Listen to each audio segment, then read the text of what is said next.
अस्सलाम वालेकुम जी, मैं हूं ज़िया बलोच। सामीन, बहुत सारी खबरें तो ऐसी होती हैं ना जो बयान कर दी जाती हैं, आपको बता दी जाती हैं। लेकिन बहुत सारी चीज़ें ऐसी होती हैं जो सिर्फ बयान करने से बात नहीं बनती, उनको सुनाना ज़रूरी होता है और दिखाना ज़रूरी होता है। मैं जनाब कुछ आज ऐसी चीज़ें लेकर आया हूँ जो बिल्कुल आपको दिखाने वाली हैं और आपको सुनाने वाली हैं। ऐसी खबरों में जनाब एक तो बलूचिस्तान की एक तस्वीर है साहिल की, और ये इमरान खान की तस्वीर है, और इसकी अहमियत क्या है ये भी मैंने बताना है। हसन और हुसैन, मियाँ नवाज शरीफ का साहब के साहबजादे, वो अदालत पेश हुए हैं। उनके सिर्फ चेहरे देखने वाले हैं, उसमें देखने वाली चीज़ उनके चेहरे हैं। इसी तरीके से जनाब फवाद चौधरी की भी अदालत पेशी थी और उसकी बच्चियों से मिला है। अब थोड़ा सा कंपेयर भी आप कीजिएगा कि फवाद चौधरी अपने बच्चों से किस कॉन्फिडेंस के साथ मिल रहा है, हालांकि वो जेर अताब है, जेल में कैद है। और दूसरी तरफ जो हसन और हुसैन है वो बादशाह के बेटे हैं, बहन उनकी वजीर आजम है, वजीर आला है, चचा उनका जनाब इस वक्त वजीर आजम है, लेकिन चेहरे पर किस तरह 12 बजे हुए हैं। इसी तरीके से नजम सेठी की गुफ्तगू है, वो भी मैं आपको सुनाऊंगा। और साथ ही अजमा बुखारी की तो जनाब कमाल है। आज आप सुनेंगे तो आप कहेंगे कि किस कमाल की हमारी वजीर इत्तलात हैं पंजाब की, कितना बड़ा तोहफा अल्लाह ताला ने हमें जनाब मुसल्लत किया है। इंशाल्लाह आपको बताएंगे। सबसे पहले जनाब छोटी छोटी खबरों पर बलूचिस्तान की हम बात कर लेते हैं। हमारे नौजवानों ने वहाँ साहिल पर एक तस्वीर बनाई और वो तस्वीर है इमरान खान साहब की। इसकी जनाब अहमियत ये है कि ये बलूचिस्तान में बनाई गई है। देखिए, इस वक्त मैं समझता हूँ कोई सबसे मुश्किल जगह है तो वो बलूचिस्तान है। बलूचिस्तान के लोग पाकिस्तान से नाराज़ हैं, वहाँ के बलोच आपसे दूर जा रहे हैं। और मैं समझता हूँ कि इस वक्त इमरान खान ही वो फैक्टर है जो बलोचों को फिर वापस ला सकता है, फिर इस वहादत पाकिस्तान के साथ उन्हें जोड़ सकता है। ये बहुत बड़ा मौजू है, लेकिन मेरे कहे को इतना ही समझ जाएं कि इस वक्त अगर पाकिस्तान की सलामती चाहते हैं, हम पाकिस्तान को मुतहद रखना चाहते हैं, पाकिस्तान की तरक्की चाहते हैं, तो फिर अवाम जिस तरह चाहते हैं उनकी बात आपको मानना पड़ेगी। अगर आप अवाम की बात नहीं मानेंगे तो आपके लिए मसाइल ही मसाइल होंगे, कोई अच्छी खूबसूरत चीज़ें नहीं होंगी।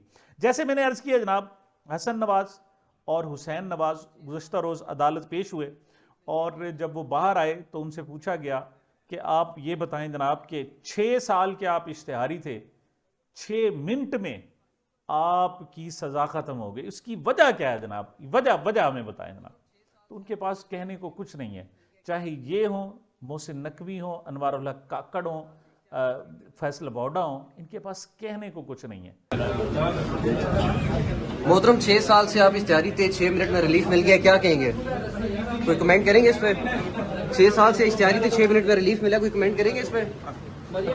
मैंने आपसे कहा था कि पीटीआई अपनी स्ट्रेटेजी तब्दील कर रही है। आज जनाब पहली स्ट्रेटेजी तो यह है कि अब शायद वकला का जो रोल है वो थोड़ा सा कम कर दिया जाएगा, और जो पॉलिटिकल फिगर्स हैं उनका इमरान खान साहब के जरिए कांटेक्ट ज़्यादा होगा।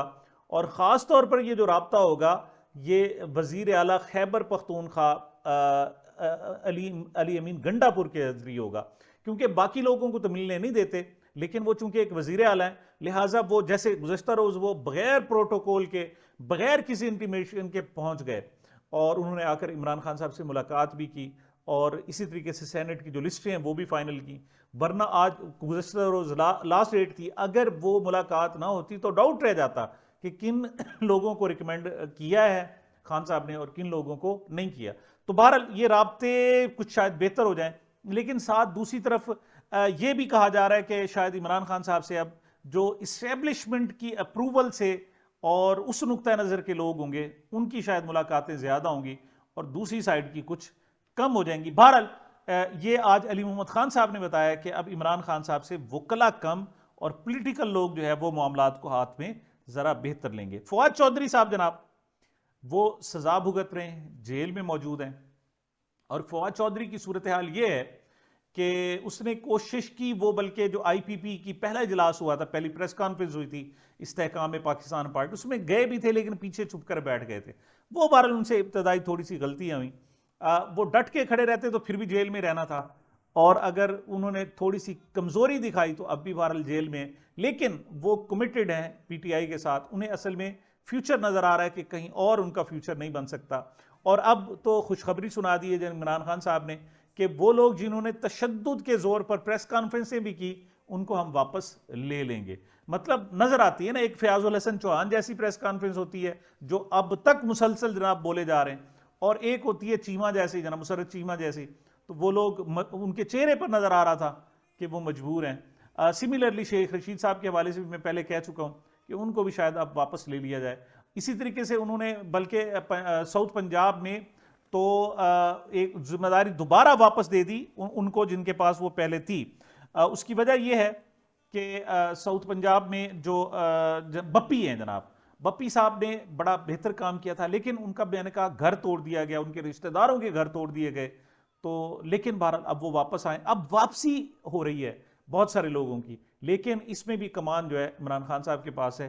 तो उम्मीद यही की जा सकती है जनाब कि फवाद चौधरी वापस होंगे। लेकिन गुज़श्ता रोज़ जब उन्हें पेश किया गया और वो जब जा रहे थे, वो देखने वाली कैफियत थी खान साहब की, फवाद चौधरी साहब की, कि किस तरीके से उसने अपने बच्चों को जनाब साथ लिया और किस तरीके से वो तकलीफ में नजर आए। मतलब मैंने जनाब एक पुराने व्लॉग में आपसे कहा था कि पीटीआई स्ट्रेटजी चेंज कर रही है और वो अब जो 300 से ज़्यादा बनते हैं, टोटल 300-400 के करीब सेनेटर्स, एमएनएज, एमपीएस जो बनते हैं पीटीआई के, उन सब को उन्होंने कॉल दिए कि आप आएँ और अदालतों में आकर मामला सुने, ताकि वो जो एक सिविल जज होता है जनाब इमरान खान को, जिसने उनकी जमानत सुननी होती है, वो बताना ही पसंद नहीं करते और जनाब वो घर से छुट्टी की दरख्वास्त लिख के भेजते हैं। उन्हें अंदाजा नहीं है कि कितने जनाब अवाम की मकबूल तरीन लीडर जिसके एमपीएस एमएनएस की तादाद 400 है, वो इस वक्त जनाब वो जेल में है। लेकिन अब जब 400 एमपीएस एमएनएस और सेनेटर अदालत के बाहर खड़े होंगे तो फिर अदालत को भी थोड़ा सा एहसास होगा, मीडिया को भी पता चलेगा, दुनिया को भी पता चलेगा कि ये आम नहीं है। तो मोहतरमा अलीमा खान साहिबा ने अब जनाब कॉल दे दी है और उन्होंने तमाम एमएनएस एमपीए से कहा है कि पीर वाले दिन, ये जो पीर आ रहा है जनाब, इस पीर वाले दिन 18 मार्च को वो इस्लामाबाद हाई कोर्ट पहुंचे और ये जो साइफर केस है उसको किस तरीके से डील किया जा रहा है इसको लाजमी समाअत किया जाए।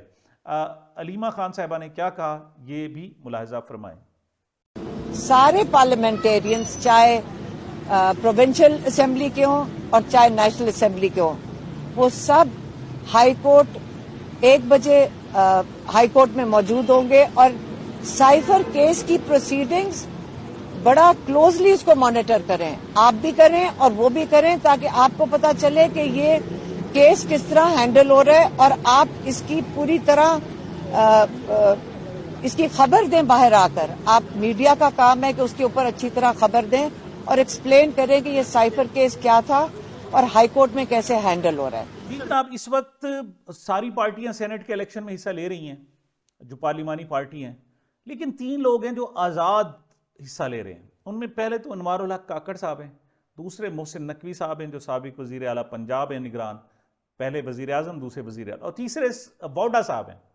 अब जनाब फैसल वाडा साहब कोई पार्टी तो है नहीं, तो फिर सेनेट का इलेक्शन कैसे जीतेंगे? और लगता है कि ये जीत जाएंगे तीनों में से 3 नहीं तो 2 तो कम से कम जो है वो लाजमी जीत जाएंगे। तो इनको वोट कहां से मिलेंगे? तो बात यह है कि इस हवाले से नजम सेठी साहब क्या कह रहे हैं, जरा ये मुलाहिजा फरमाएं इनके बारे में, क्या नजम सेठी साहब का ख्याल है? मगर इन तीन नाम जो इनकी खसूसियत क्या है? क्या है? ये सारे एस्टैब्लिशमेंट के मोरे हैं। अच्छा, सारे एस्टैब्लिशमेंट के मोरे हैं। अच्छा, लेकिन एक तो जरदारी साहब के पहले बेटे करार दिए गए थे और दूसरे आप समझते हैं कि मैं वो अब किसी के बेटे नहीं रहे। अच्छा। वो अब एस्टैब्लिशमेंट के बेटे बन चुके हैं पक्के। अच्छा तो ये यकीन कर ले मेरे से मेरे तो दोस्त है ना, तो कुछ तो पता ही होता ना। अच्छा, और मेरी बड़ी नियत ख्वाहिश है उनके लिए। हाँ। अच्छा, आगे आइए आप कि मोहसिन नकवी साहब कैसे इलेक्ट होंगे? हाँ, ज़ाहिर है आज़ाद की हैसियत से कैसे ये जमात, कुछ तो पैसे खर्च करेंगे वो। अच्छा, कुछ उनकी एस्टैब्लिशमेंट हेल्प करेगी। ओके, वो देखेगी कि यहाँ फलाने लोग जो हैं उन्होंने अपना होमवर्क किया होगा कि जी नून लीग की इतनी सीटें बन रही हैं, मगर उसमें से 3-4 वोट एक्स्ट्रा है उनके पास, उनको आइडेंटिफाई कर लिया जाएगा कि यार ये बंदा जो है इसको 20 मिले या 24 मिले, ये फिर भी हो जाएगा, तो इन दोनों को टाइट किया जाए, उनको कुछ 4 पैसे दिया जाए या धमकी दी जाए, उनको इधर ले आ जाए। तो एस्टैब्लिशमेंट इन कमांड होगी इन सब के लिए, वो इनकी इकट्ठे करेंगे इनके लिए वोट्स, क्योंकि एस्टैब्लिशमेंट के लिए ये 3 बहुत अहम लोग हैं, नॉट अंडर एस्टिमेटेड। ये इन्होंने बड़ी खिदमत की है एस्टैब्लिशमेंट की और आगे भी इनकी खिदमत की जरूरत। वो कहते हैं ना कि हम आह भी करते हैं तो हो जाते हैं बदनाम, वो कत्ल भी करते हैं तो चर्चा नहीं होता। वो एस्टैब्लिशमेंट को किस तरीके से आजकल रगड़ रहे हैं नजम सेठी साहब, हम तो उसका इशारा भी करें तो अगले दिन हमारे लिए मसाइल पैदा कर दिए जाते हैं। लेकिन नजम सेठी साहब इस वजह से भी कि उनको जनाब उनका हक नहीं मिला। वो कहते हैं जी मैंने जितना आपका दिफा किया है, नून लीग का भी और दोनों तरफ से मुझे हक, और तो और चेयरमैन पीसीबी नहीं मिली, और जो मेरे बाद आया था जनाब उसको आपने ना सिर्फ चेयरमैन पीसीबी दे दी, वजारत आला दे दी। ठीक है, मैंने भी वजारत आला की थी, लेकिन इतने मज़ेदार तो नहीं की थी ना जिस तरह जनाब मोहसिन नकवी साहब ने की है। और फिर मुझे घर भेज दिया था 35 पंक्चर का जनाब इल्ज़ाम लगाकर, और इनको तो आप फिर जनाब सेनेट का जनाब आपने सेनेटर बनवा रहे हैं। तो थोड़ा सा उन्हें ग्रज है और वो खुल के बात कर रहे हैं, लेकिन अगर वो बात करते हैं तो बाकी लोगों को भी इजाज़त दी जाए कि वो भी इस हवाले से बात करें। आखिरी बात करते हैं जी मोहतरमा अज़मा बुखारी। वो उज़मा बुखारी अपने आप को नहीं कहती, अज़मा बुखारी कहती हैं, अज़मत से असल में वो है। तो किस अंदाज में गुफ्तगू करती हैं, ये कबीला है था एक, इसमें आम तौर पर जो शामिल करते हैं लोग को, फ़याज़ुल हसन चौहान साहब को, शहबाज गिल साहब को, तलाल चौधरी साहब को, अज़मा बुखारी साहिबा को, कभी कभी फवाद चौधरी, लेकिन वो हट गए और वो अब उस कैटेगरी में नहीं, वो टैलेंटेड आदमी है फवाद चौधरी। तो जनाब किस किस्म की गुफ्तगू है, और इन्होंने शुएब शाहीन के साथ और अतर काज़मी के साथ क्या किया, ज़रा आप सुने। चलो और देखें नहीं तो कम अज़ कम लाजमी सुने क्या कह रही हैं। अतर साहब लास्ट कंक्लूडिंग कमेंट जी। कंक्लूडिंग कमेंट ये कि ये बार बार साजिश की बात इसलिए करते हैं कि ये एक आर्मी चीफ के खिलाफ साजिश कर चुके हैं। जब वो हवा में था इन्होंने नीचे एक नया आर्मी चीफ लगा दिया था, इस वजह से ये इनके अपने जहन की इख्तरा लगती। दूसरी जो बात आपने पीटीआई वाले बात भी हवा में है, उनके वफाकी वुज़रा जाके हर चीज की बाजवा साहब से कहते थे कि सर ये करवा दें, सर वो करवा दें। तो उस वक्त तो पूरी हुकूमत चल रही उनके सर के ऊपर थी। अब इनको वही बहुत बुरे लगते हैं। तो ये इशू हमारे तो बड़े अब्बू थे, ठीक है, बाजवा साहब तो आपके बड़े अब्बू थे सबके। क्या हो गया, आपको बनाने वाले वो, पीटीआई को बनाने वाले वो, उनको चलाने वाले वो, आप लोग तो बड़े अब्बू थे। आपसे आप लोगों वाली जगह तो कोई ले नहीं सकता ना बाजवा साहब की जिंदगी में। अबुओं पे ना जाए। मैं तो बात पीटीआई की हुकूमत की नहीं, उन्होंने कहा है, उनकी पूरी पार्टी कहती है। अरे नहीं, एक मिनट अतर साहब की बात कट जाती। आपको याद है इमरान खान साहब को भी देख लेना। अच्छा नहीं, आपको उनकी आवाज कट जाती है अतर काज़मी साहब की। मैं बात पीटीआई की हुकूमत की कर रहा था, पर आपने अपनी तहजीब दिखानी थी तो वो आपको हर प्रोग्राम में दिखानी होती है। आपने किसी के वालिद का नाम लेना ही होता है। मुझे आपसे तहजीब नहीं सीखनी, मुझे आपसे तहजीब नहीं सीखनी। मैंने तो I don't want that to happen. आपको नहीं बनाया, एक मिनट, आपको नहीं बनाया। आप उसी वॉरफेयर के अंदर पैदा नहीं हुए। नहीं, ये कोई कहीं पैदा नहीं होता। साहब और फैज हमीद वाले दौर में वहीं से आया ना। नहीं, ये उछले नवाज शरीफ को आपने गद्दार और रा का एजेंट क्यों कहा था? नहीं, बट दिस इज नॉट अपने हाथ में रखें, सर्टिफिकेट अपनी जेब में रखें। मुझे आपसे सर्टिफिकेट नहीं, ये नहीं होना चाहिए। नहीं, यहाँ आर्गुमेंट हो सकता है कोई। देखिए आप शुएब शाहीन साहब, आप जो टाउट रहे हैं जाके आप चैम्बर के अंदर, जो जिस तरह से आप केस बताऊं फिर। नहीं, आपको वो बात उस बात उज़मा तेरा बाप टाउट था। रेमंड डेविस को किसने निकाला था? तेरा बाप टाउट था। रेमंड डेविस का वकील कौन था? रेमंड डेविस का तेरा बाप सबसे बड़ा टाउट था, सबसे बड़ी टाउट है। तूने नवाज शरीफ को रा का एजेंट नहीं कहा हुआ? आदमी है तू, लानती आदमी है तू, लानती आदमी हो वकील। इस वक्त हम ना उलझ जाएंगे, और मैं आपसे तो बिल्कुल नहीं उलझ सकता क्योंकि मैं इतना काबिल नहीं। अच्छा चले आगे चलते हैं। आगे ये इस पे एक अलग प्रोग्राम कर लेते हैं। हबीब साहब अगर कह रहे हैं। जी जनाब, तो ये मेरी अब तक की गुजारिशात थी। आप देखें, आपके लिए वो चीज़ें लाते हैं जो सेंसेशनल होती हैं, जो आपके दिल में और आपके दिमाग में कुछ रह जाती हैं, और वो देखनी भी आपके लिए लाजमी होती है, सुननी भी लाजमी होती है। कहा जाए तो उसका इतना इम्पैक्ट नहीं पड़ता।